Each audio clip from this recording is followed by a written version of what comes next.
Jake Collins stood at his post near the main conference room door.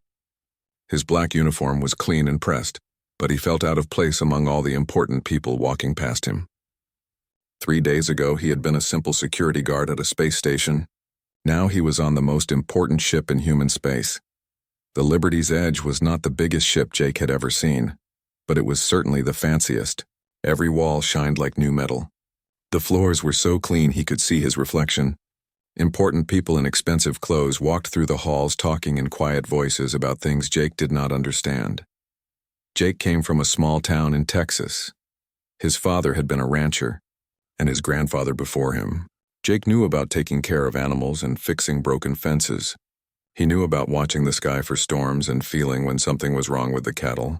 These skills seemed useless on a spaceship full of diplomats and scientists, but Captain Lisa Martinez had picked him for this job anyway. She said she wanted someone who could think on his feet, someone who noticed things that others missed. Jake was not sure why she thought he could do that, but he was grateful for the chance. The reason everyone was so excited was simple. Humans had finally met aliens, not just any aliens, but a whole empire of them called the Zephyrians. They looked like people made of living crystal that glowed with soft light. Their leader, Queen Veltara, was the most beautiful thing Jake had ever seen. The queen was tall and slim with skin that looked like clear blue glass. Light moved through her body in slow waves like water flowing through a stream. When she spoke, her voice sounded like music played on crystal bells. Her people had traveled across the galaxy to meet humans and talk about trade and friendship. Jake had been watching the queen for 3 days now. It was his job to keep her safe, but he found himself studying her more closely than his training required. Something about her reminded him of the animals back home, not in a bad way, but in the way she moved and breathed and looked around. On the first day, Jake noticed that the queen's glow seemed a little dimmer in certain parts of the ship. When they walked through the main corridor, the light in her crystal body flickered slightly. When they sat in the dining hall, she seemed to breathe a little faster than normal. But when Jake mentioned this to his supervisor, the man just laughed. "She's an alien, Collins," the supervisor had said. "Of course she acts different. Stop worrying about every little thing." But Jake could not stop worrying. He had spent too many years watching animals to ignore the signs he was seeing. Back on the ranch, his grandfather had taught him that animals could not tell you when they felt sick. You had to watch their breathing, their posture, the way they held their heads. You had to notice the small changes before they became big problems. The queen's translator, a small crystal device that hung around her neck, would dim slightly when she thought no one was looking. Jake saw her touch it sometimes, as if checking to make sure it still worked. Her breathing pattern changed when they moved from one section of the ship to another. In some rooms, she seemed comfortable and relaxed. In others, she stood straighter, and her glow became more focused, as if she was concentrating on something difficult. Dr. Amy Rodriguez, the ship's chief scientist, had spent hours studying the queen's biology. She had written reports about Zephyrian crystal structure and energy patterns. But she studied the queen like a puzzle to be solved, not like a living being who might be uncomfortable. Chief Diplomat Ben Parker was busy planning the big ceremony that would happen in 2 days. He talked constantly about trade agreements and cultural exchange programs. He was excited about all the wonderful things humans and Zephyrians could do together, but he never seemed to notice that the queen looked tired after their long meetings. Captain Lisa Martinez was focused on making sure everything went perfectly.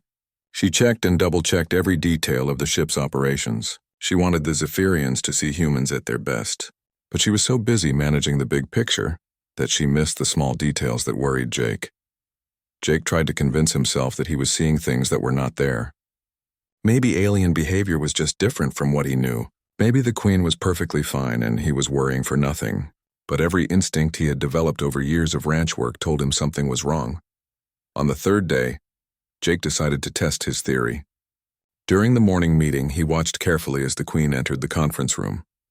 Her glow dimmed as soon as she stepped through the door. He made a mental note of which air vents were active in that room. He checked the environmental controls and saw that the room was kept at exactly 72 degrees with standard human atmosphere. Later that day, Jake found the queen in the observation lounge looking out at the stars.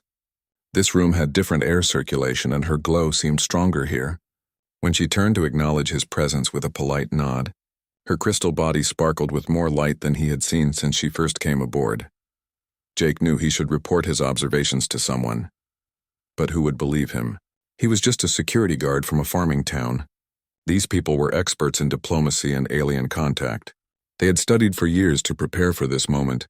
What could a ranch hand possibly know that they did not?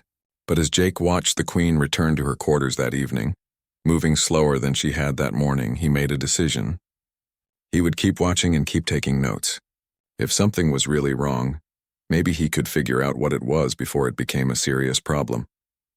After all, his grandfather had always said that prevention was better than cure, whether you were dealing with sick cattle or anything else that mattered. The main conference hall had never looked so impressive. Captain Lisa Martinez had ordered the crew to polish every surface until it gleamed. Soft lights created the perfect atmosphere for the most important meeting in human history. Representatives from both species sat around a large oval table made of real earth wood, a gift to show human respect for nature. Jake stood in his usual position by the main door. His job was to watch for any signs of trouble, but today felt different. The Queen looked more tired than he had ever seen her. Her crystal body still glowed, but the light seemed forced, like a smile that did not reach the eyes. Queen Veltara sat at the head of the table wearing ceremonial robes that sparkled with tiny gems. Her translator crystal hung around her neck, pulsing with soft blue light as it converted her musical language into words humans could understand. Beside her sat 3 of her advisors, their crystal bodies reflecting the room's lights in beautiful patterns. Ambassador Carl Newman sat across from the Queen, wearing his best diplomatic uniform covered in medals and ribbons. He had spent weeks preparing his speech for this moment. Chief Diplomat Ben Parker sat to his right, shuffling through papers and checking his notes one last time.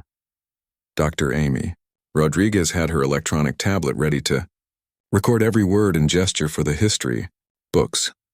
The ceremony had been going well for over an hour. Both sides had presented gifts and made speeches about friendship and cooperation. The Queen had given humans a small crystal that could store vast amounts of information. The humans had given the Zephyrians samples of Earth music and art, which seemed to fascinate them greatly. Now came the most important part. Ambassador Newman stood up with the official trade agreement in his hands. The document had taken months to prepare, with lawyers and experts from both sides working out every detail. If signed, it would open up trade routes between human and Zephyrian space, bringing prosperity to both civilizations.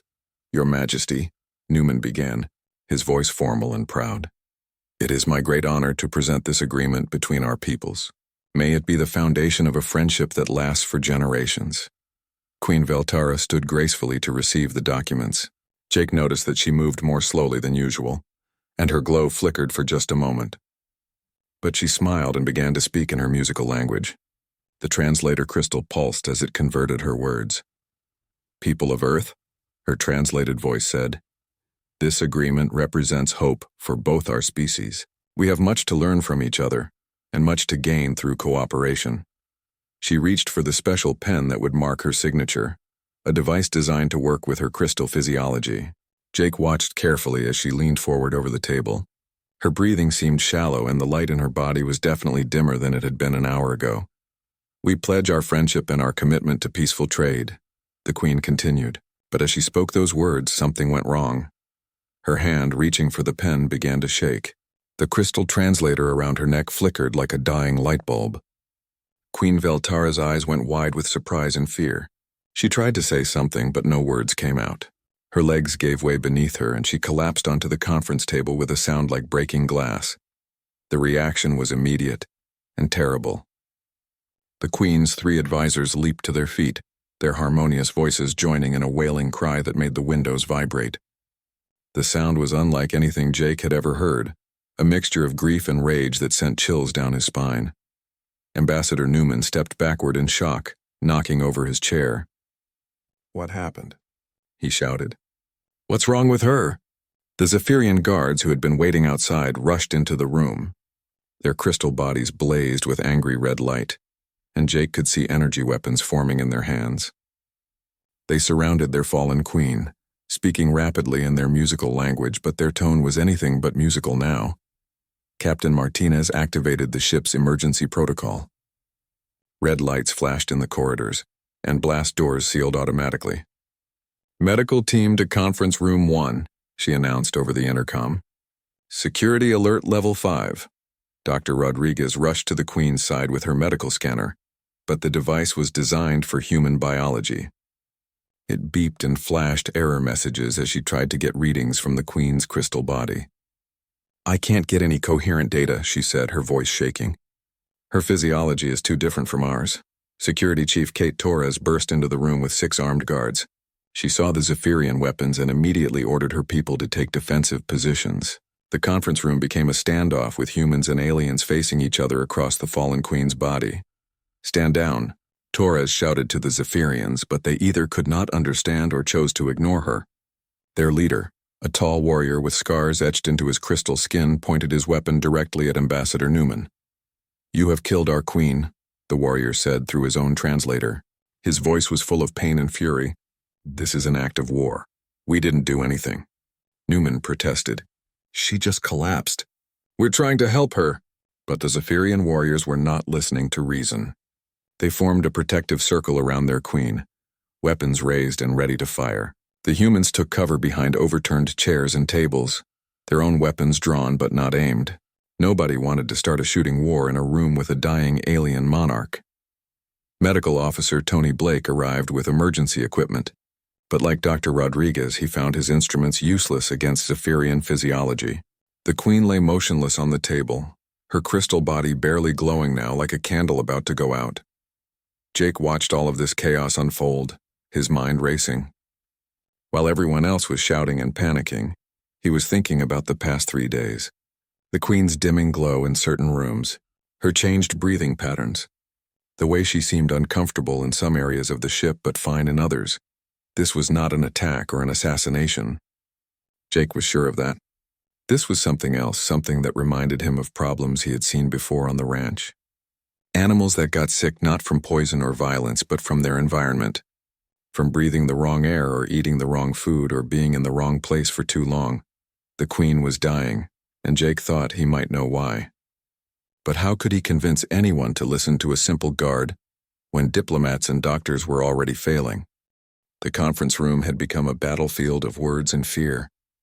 Humans and Zephyrians faced each other across the unconscious Queen, both sides convinced the other was responsible for the crisis. Jake pressed himself against the wall and tried to think clearly while chaos surrounded him. Ambassador Newman was still trying to explain that humans had nothing to do with the Queen's collapse. His voice grew more desperate with each word. Please, you must believe us. We want peace, not war. We would never harm your Queen. The lead Zephyrian warrior, his crystal body now burning with angry orange light, kept his weapon trained on the humans. Your ship, your responsibility, he said through his translator.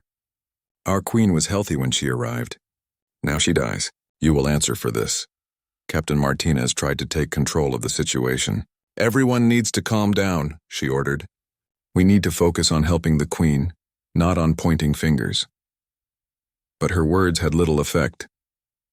The Zephyrians were too angry to listen, and the humans were too scared to think straight.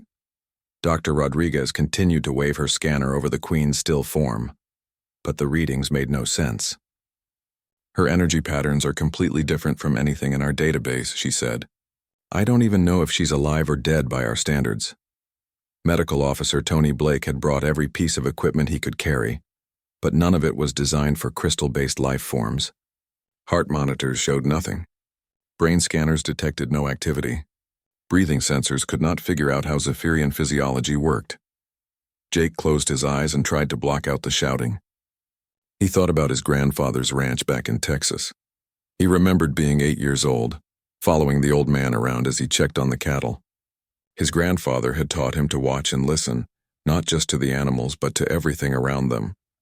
Animals can't tell you what's wrong, his grandfather had said, but they'll show you if you know how to look. It's not always what you think it is. Sometimes a sick cow isn't sick because of disease. Sometimes it's the water or the air or something in the ground. Jake remembered a summer when several cows had gotten sick for no obvious reason. The veterinarian had tested for every disease he could think of. He had checked their food and examined their bodies. But the cows kept getting worse until his grandfather figured out the real problem. The new paint on the barn contained chemicals that were harmless to humans, but toxic to cattle. The cows were not sick from a virus or bacteria. They were being slowly poisoned by breathing air that contained tiny amounts of paint fumes. Once they moved the cattle away from the barn and let the paint fully dry, the sick animals recovered. Jake opened his eyes and looked at Queen Veltara's still form. Her crystal body was barely glowing now, like a flashlight with dying batteries. But what if this was not a disease or an attack? What if it was something in the ship's environment that was making her sick? He thought about the past 3 days. The Queen's glow had been dimmer in some rooms than others. She had seemed more comfortable in certain areas of the ship. Her breathing had changed when they moved from place to place. These were not signs of an attack or a sudden illness. These were signs of gradual poisoning. The ship's environmental systems were designed for human comfort. The air was filtered and recycled to provide the perfect atmosphere for human lungs. The temperature was controlled to keep humans comfortable. But what was perfect for humans might be deadly for crystal-based life forms. Jake knew he had to act, but how could he get anyone to listen? The diplomats were arguing about political responsibility. The doctors were trying to use equipment that could not help. The security forces were preparing for a war that nobody wanted. He looked at the Zephyrian guards and tried to study their behavior. They were scared and angry, but they were also confused. They did not understand what was happening to their queen any more than the humans did. One of them, a younger guard with smooth crystal skin, kept looking around the room as if searching for hidden threats. Jake made a decision that could get him killed. He slowly raised his hands to show he was not armed and stepped away from the wall. Several human soldiers immediately pointed their weapons at him, thinking he was surrendering to the enemy. "Collins, get back," Security Chief Torres shouted. "That's an order." But Jake ignored her. He walked slowly toward the young Zephyrian guard, keeping his hands visible and his movements calm. The guard's weapon swung toward him, energy crackling along its crystal surface. "Easy," Jake said softly, the way he used to talk to spooked horses. "I'm not here to hurt anyone. I think I know what's wrong with your queen." The guard's translator crystal flickered as it processed Jake's words. The alien's eyes, which looked like chips of blue diamonds, studied Jake carefully. The weapon remained pointed at his chest, but the guard did not fire. Jake stopped about 6 feet away from the guard. He pointed slowly toward Queen Veltara, then touched his own chest and shook his head. He was trying to communicate that humans were not responsible for her condition. "Your queen is not sick from attack," Jake said, speaking slowly and clearly for the translator. "She is sick from air, from environment, from ship systems made for humans, not for Zephyrians." The young guard's head tilted slightly, like a dog hearing an interesting sound. Jake could see him thinking, trying to understand what the human was suggesting. "I work with animals," Jake continued, hoping the translator could convey the meaning properly. "I know signs of environmental poisoning. Your queen shows same signs. Ship air is wrong for her body." The guard lowered his weapon slightly and spoke to his companions in rapid, musical tones. Jake could not understand the words, but he heard questioning notes in the harmony. They were considering his idea. Jake knew this was his only chance. He had to convince them to let him try to help before the queen died and started a war between two species who should be friends. The young Zephyrian guard spoke quickly to his leader in their musical language. Jake could not understand the words, but he could hear the urgency in the harmonious tones. The lead warrior's angry orange glow flickered as he considered what his subordinate was telling him. "What is he saying?" Ambassador Newman demanded. "What's going on?" Security Chief Torres kept her weapon ready. "Collins, step away from them right now. You're making this situation worse," but Jake stayed where he was. The young guard turned back to him and spoke slowly. "I am Catherine," his translator said in a voice that sounded like wind chimes. "You say our queen is poisoned by your ship's air?" "Not poisoned on purpose," Jake said carefully. "But yes, I think your queen is sick because the air is wrong for her body. The ship's systems are made for humans. They might be making chemicals that are safe for us but dangerous for crystal people." Catherine's crystal body pulsed with pale blue light as he considered this.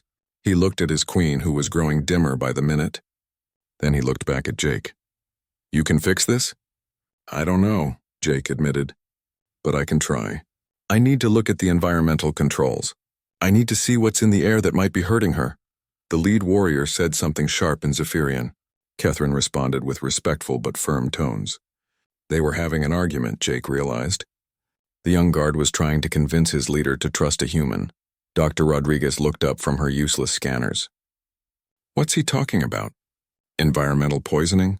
Our air is perfectly clean and safe. Safe for humans, Jake said, but maybe not safe for everyone. I've seen this before with animals. Sometimes what's normal for one species is deadly for another. Captain Martinez had been listening to the exchange. Now she stepped forward. Collins, are you saying our life support systems are killing the Queen? I'm saying it's possible, Jake replied. Look at her. She's been getting weaker every day, but only in certain parts of the ship. The observation lounge made her feel better. The conference rooms made her feel worse. That sounds like environmental sensitivity to me.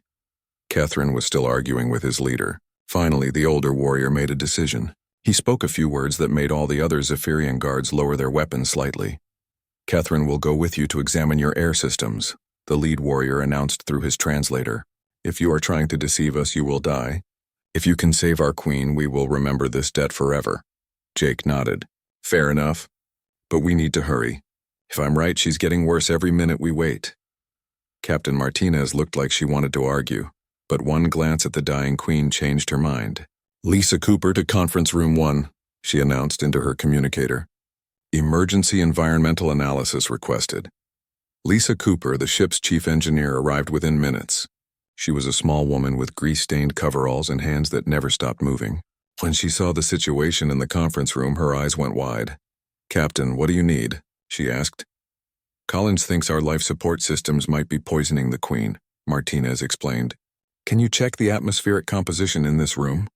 Cooper looked skeptical but pulled out her handheld analyzer. The air mix is standard shipboard atmosphere. 78% nitrogen, 21% oxygen, trace amounts of carbon dioxide and water vapor. Everything's within normal parameters. What about other chemicals? Jake asked. Things that might be safe for humans but not for crystal-based life forms? Cooper frowned at her scanner. Well, there are always trace contaminants from the recycling process. The atmospheric processors use sulfur compounds to neutralize certain toxins. But the levels are so low they wouldn't affect human health. Jake felt his heart speed up. Sulfur compounds? Yeah, mostly hydrogen sulfide and sulfur dioxide in very small amounts. Like I said, well below any dangerous levels for human physiology. Catherine had been listening to this conversation through his translator. Suddenly his crystal body blazed with bright white light. Sulfur burns crystal, he said urgently. Even tiny amounts. For humans it is harmless. For Zephyrians it is slow death. Dr. Rodriguez looked up from her equipment. That's it. That explains the gradual energy loss and the systemic breakdown. She's been breathing poison for 3 days. Can we fix it? Jake asked Cooper. Can we clean the sulfur out of the air? Cooper was already calling up schematics on her tablet. I can purge the atmospheric system and recalibrate the processors to use different neutralizing agents. But it'll take time to cycle all the air in the ship. How much time? Captain Martinez demanded. 20 minutes to purge this room completely, maybe an hour to clean the whole ship. Jake looked at Queen Veltara's barely glowing form. I don't think she has an hour. Then we start with this room, Dr. Rodriguez said. If we can get her into clean air, maybe her condition will stabilize. Cooper was already working at the environmental control panel. I'm shutting down the atmospheric processors in this section and switching to emergency reserves. The air will be a little stale, but it should be sulfur-free. Catherine knelt beside his queen and spoke softly in Zephyrian. Jake could not understand the words, but the tone was gentle and encouraging. The young guard was trying to comfort his dying leader. Purge starting now, Cooper announced. Fans whirred to life as the ship's systems began pumping the contaminated air out of the room and replacing it with reserves from the emergency tanks. Jake watched the Queen's face carefully, looking for any sign of improvement. For several long minutes, nothing changed. Her crystal body remained dim and motionless, then so gradually that he almost missed it. Her glow began to strengthen. It's working, Dr. Rodriguez whispered. Her energy readings are starting to climb. The Queen's eyes fluttered open and she took a deep, shuddering breath. Catherine spoke quickly to her in their musical language, and Jake saw understanding dawn in her crystal features. She looked directly at him and nodded slowly. Thank you, she whispered through her translator, her voice weak but clear. You have saved not just my life but the peace between our peoples. As the clean air flowed through the conference room, Queen Veltara's recovery was remarkable to watch. Her crystal body brightened steadily, like a sunrise spreading across a clear sky. The dim glow that had worried Jake for 3 days was replaced by brilliant light that made the room sparkle with reflected colors. The Zephyrian guards put away their weapons and gathered around their queen with relief and joy. Their musical voices joined in harmonious celebration, a sound so beautiful that even the human soldiers found themselves smiling despite the tension. "My queen," Catherine said in Zephyrian, then switched to the common translator. The human guard was right. The ship's air contained sulfur. "It was killing you slowly." Queen Veltara sat up carefully, her movements growing stronger with each breath of clean air. She looked around the room, taking in the faces of both species who had moments before been ready for war. Her gaze settled on Jake, who was still standing near the environmental controls. "You knew," she said to him, her translated voice filled with wonder. "When our most advanced medical knowledge failed, when your doctors could not understand, you knew what was wrong." "How?" Jake felt embarrassed by all the attention. "I just watched you, Your Majesty. The same way I used to watch animals back home when they got sick. Sometimes the answer isn't complicated. Sometimes it's just about paying attention to the simple things." Dr. Rodriguez was still monitoring the Queen's vital signs with her improvised scanning setup. "Her energy levels are returning to normal," she announced. "Whatever damage the sulfur compounds caused seems to be reversing itself." Ambassador Newman, who had been quiet since the crisis began, finally found his voice. "Your Majesty, I cannot express how sorry we are that this happened. We had no idea our life support systems could be harmful to your people." Queen Veltara held up a graceful hand to stop his apology. "There is no fault here, Ambassador. Your people did not know and mine did not think to warn you. This is what happens when two very different species try to share the same space. We learn from our mistakes." Captain Martinez stepped forward. "We'll recalibrate all our atmospheric systems before any future meetings. This will never happen again." "That is wise," the Queen agreed. "But I am more interested in understanding how this human guard solved a problem that stumped both our medical experts." She looked at Jake again. "Tell me about your background, Guard Collins." Jake shifted uncomfortably. "I'm nobody special, Your Majesty. I grew up on a ranch in Texas. My family raised cattle and horses. I learned to watch animals and understand when they were sick or hurt." "And you applied this knowledge to me?" the Queen asked. "Yes, ma'am. I know it might sound strange, but sick animals and sick people often show the same signs. Changes in breathing, in energy levels, in how they move and react to their environment. When I saw you getting weaker in some parts of the ship but feeling better in others, it reminded me of cattle that got sick from breathing bad air." Queen Veltara was quiet for a long moment, her crystal body pulsing with thoughtful light. When she spoke again, her voice was filled with respect. "My people have spent thousands of years developing advanced technology. We can travel between stars and build cities that float in space. Our medical knowledge can heal injuries that would be fatal to most species. But we have forgotten something important in all our advancement." "What's that?" Dr. Rodriguez asked. "We have forgotten how to simply watch and listen to life itself," the Queen explained. "We rely so much on our instruments and computers that we no longer trust our own observations. This human guard saved my life not with advanced technology, but with wisdom that comes from understanding living beings." Chief Diplomat Ben Parker, who had been taking notes throughout the crisis, looked up from his tablet. "Your Majesty, are you saying that this incident has changed your view of the trade negotiations?" Queen Veltara smiled, an expression that made her whole body glow brighter. "Indeed it has, Diplomat Parker, but not in the way you might fear. This experience has shown me that humans possess something my people have lost in our technological advancement. You have a connection to life, to nature, to the simple art of observation that we desperately need to relearn." She stood gracefully and walked over to Jake. Despite being an alien made of living crystal, her movements reminded him of his grandmother approaching a frightened animal with gentle patience. "Guard Collins, I would like to make you an official part of our cultural exchange program. Would you be willing to travel to Zephyrian space and teach our people what you know about caring for living beings?" Jake's mouth fell open in surprise. "Me, but I'm just a security guard. I don't know anything about teaching or diplomacy." "You know about life," the Queen said simply. "You know about watching and listening and understanding what you see. These are skills my people need to remember. Will you help us?" Jake looked around the room at all the important people who had suddenly become interested in his opinion. Captain Martinez nodded encouragingly. Dr. Rodriguez smiled at him with genuine respect. Even Ambassador Newman looked impressed. "I'd be honored, Your Majesty," Jake said finally, "though I'm not sure what a ranch hand from Texas can teach people who can travel between stars." "You can teach us that wisdom does not always require advanced technology," Queen Veltara replied.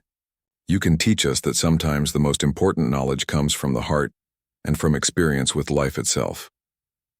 The trade agreement was signed an hour later in the newly purified conference room. But more than trade routes and commercial partnerships had been established that day. A new kind of exchange had been created, one that valued practical wisdom alongside technological advancement.